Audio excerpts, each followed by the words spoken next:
Good morning. Today we'll analyze the poem After Apple Picking by Robert Frost.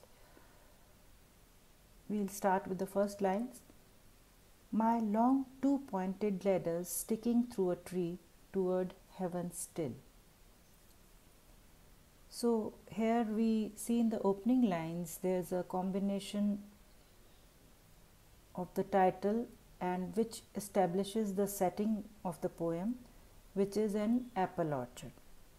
The fact that the speaker has left a ladder in an apple tree suggests that the speaker has unfinished business or some unfinished work, or perhaps maybe it was simply to beat after a long day of work to take the ladder down. Any of the case, even these early lines hint at the poem's overarching tone of worry and exhaustion. Means these lines show that the poet or the speaker is unduly worried and exhausted of the day's work. If we see stylistically, then these lines also introduce the broken rhythm that readers will later understand, and which mimics the process of falling asleep.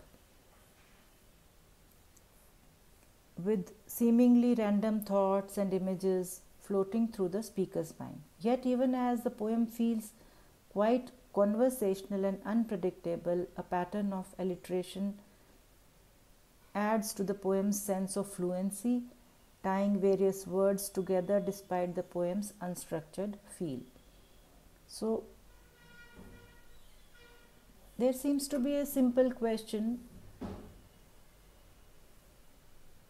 and we might reread the whole poem again and again to get this answer.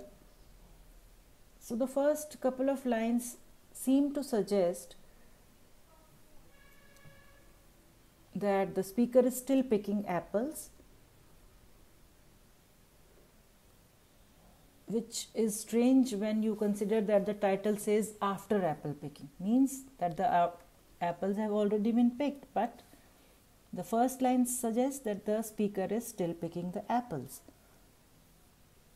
He has one of those old-fashioned ladders with have two points at the end, and that have leaned or leant against the tree. The top of the ladder points towards heaven, which is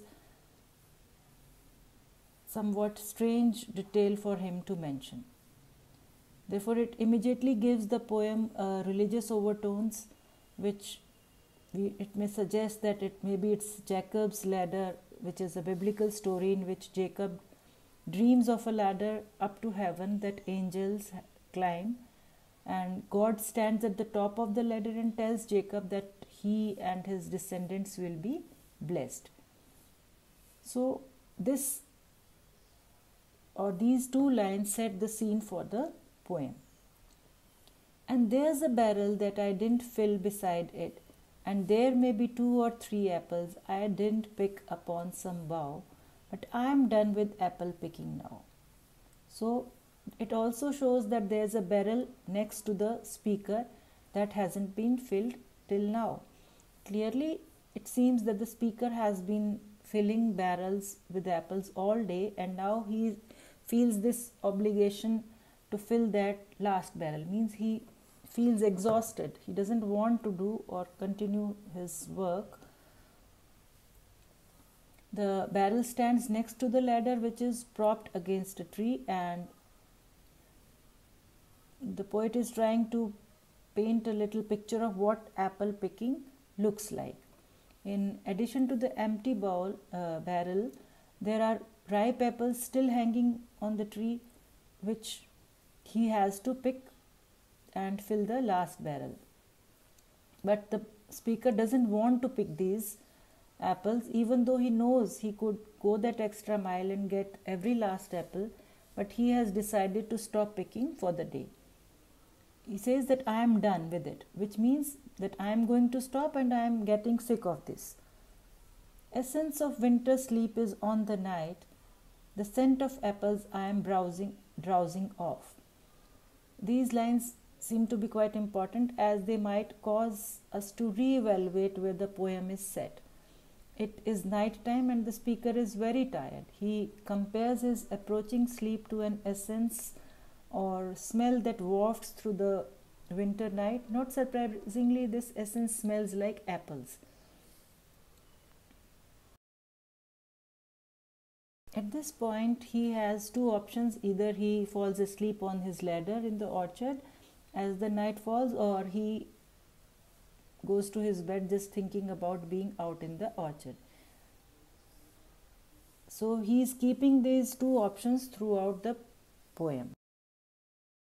I cannot rub the strangeness from my sight I got from looking through a pane of glass. I skimmed this morning from the drinking trough and held against the world of hoary grass. It melted and I let it fall and break. These seem to be the most confusing lines of the poem because they refer to a phenomena that few people have to deal with nowadays. Basically, the speaker remembers how earlier that morning he went outside to get drinking water from his trough. That it means, or it shows, that the water doesn't come from a tap. He has to fetch the water from a trough. The night was cold enough to freeze the top layer of the trough into a sheet of ice, and the speaker picked up. Means he has skimmed this sheet to get at the sweet water beneath. Then he held up the ice sheet and looked out at the world through it. The poet or the speaker saw the frost-covered, hoary means the frost-covered grass distorted by the mirror or glass of the ice. It's looking at the fun house mirror, except it's not really a mirror because he's looking through the ice.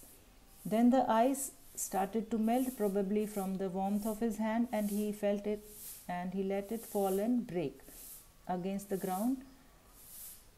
According to the speaker, it made his vision seem strange, as if he was looking through a distorted lens, and he hasn't been able to get rid of the sense of strangeness all the day, as he had tried to rub it from his sight like you might rub the sleep out of your eyes in the morning.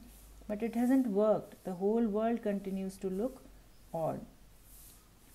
But I was well upon my way to sleep before it fell, and I could tell what from my dreaming was to take.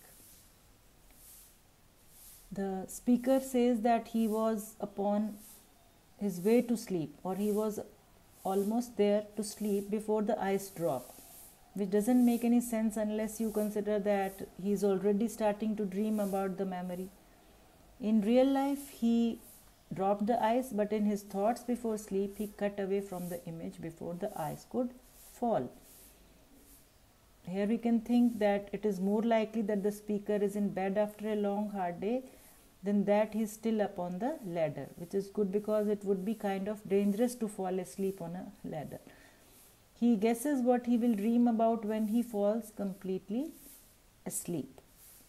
We'll continue with the rest of the poem in our next lecture. Thank you.